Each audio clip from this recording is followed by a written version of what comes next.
They get mentioned a few times in the New Testament, but who were or are the Samaritans?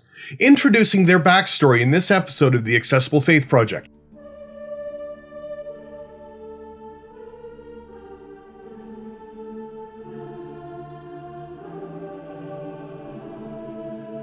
Hi there, I'm John, and welcome to the Accessible Faith Project. If you're new here and looking for insights into the Bible, faith, and history in ways that engage your brain regardless of your faith stance, then please hit subscribe and that little bell icon so you can be notified anytime I upload a new video.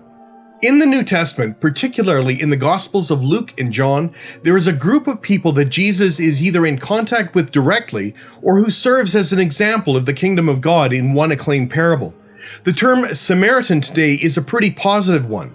We have Good Samaritan laws, and it is often used to describe anyone who stops to offer help. But the truth is that in the early 1st century, to be a Samaritan was not a good thing.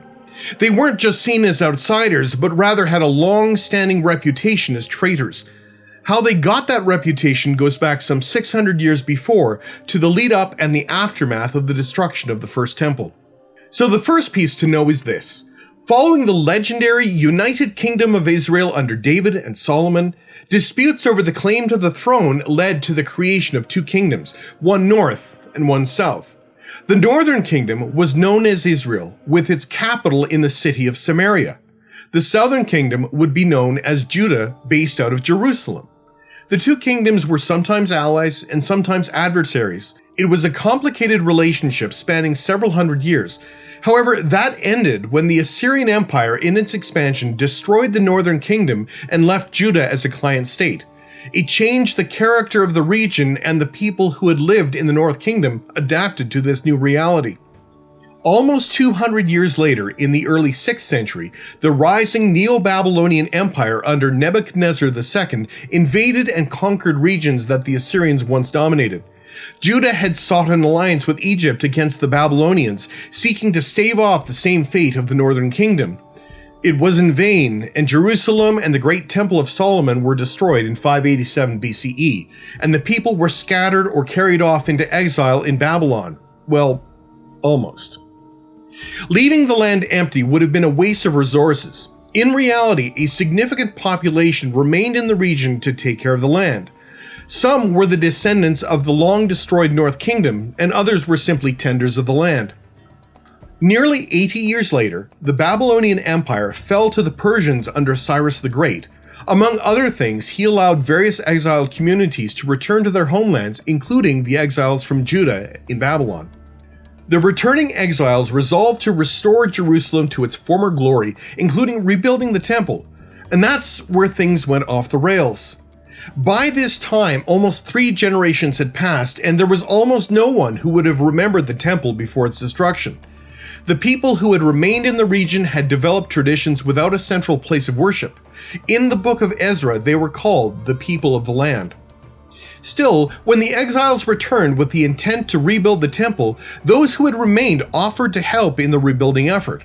However, the returned exiles rebuffed the offer, stating that the mandate to restore the temple was theirs, citing the rebuild order from Cyrus was for the exiles alone. Intrigue quickly followed, and Ezra reports that the people of the land set about to frustrate and delay the rebuilding of the temple, resorting to both bribes and appeals to Cyrus's successors. They were successful in delaying the reconstruction for a time, but eventually, under the Persian king Darius I, construction restarted, and the Second Temple was finished 6 years later in about 516 BCE. Needless to say, the effort to disrupt the reconstruction created a major rift. Both the returning exiles and the people of the land worshiped God, but the internal disputes over the temple continued only to widen that rift. Claiming that Mount Gerizim was the location of Solomon's temple, they built their own in the 5th century, and by the 4th century BCE, they could be understood and as a different tradition of their own, Samaritans.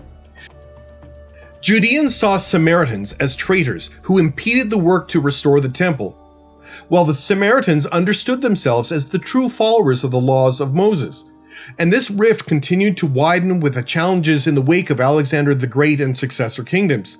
By the time of Jesus, these two groups wanted very little to do with each other. So when you read or hear anything about Samaritans in the Gospel, it is with this background in place. The Gospel of Matthew actually reinforces the negative stereotypes of Samaritans, but only in one spot. The Gospel of Mark doesn't mention them at all, and yet the Gospel of Luke alone features the parable of the Good Samaritan, which in this light proves it to be a far more revolutionary lesson from Jesus than it appears at first blush. The Gospel of John tells stories of Jesus interacting directly with Samaritans, again, which is much more dramatic when set against the backdrop of a 500-year-long rift. And here's one last little bit of trivia. Did you know that real Samaritans still exist today? Their numbers are minuscule, with less than 1,000 claiming Samaritanism as their faith. Most of them live in modern Israel and continue to worship on Mount Gerizim. So in light of this, what questions does it raise? How might it change your reading of the Good Samaritan? Would this be a good topic for another video? Let me know in the comments section below. So if you want to explore this in ways that will expand your horizons and deepen your understanding, regardless of your faith stance, then come and join us on this journey by clicking on subscribe and that little bell icon, and you're all set to go. And I'll see you next time on the Accessible Faith Project.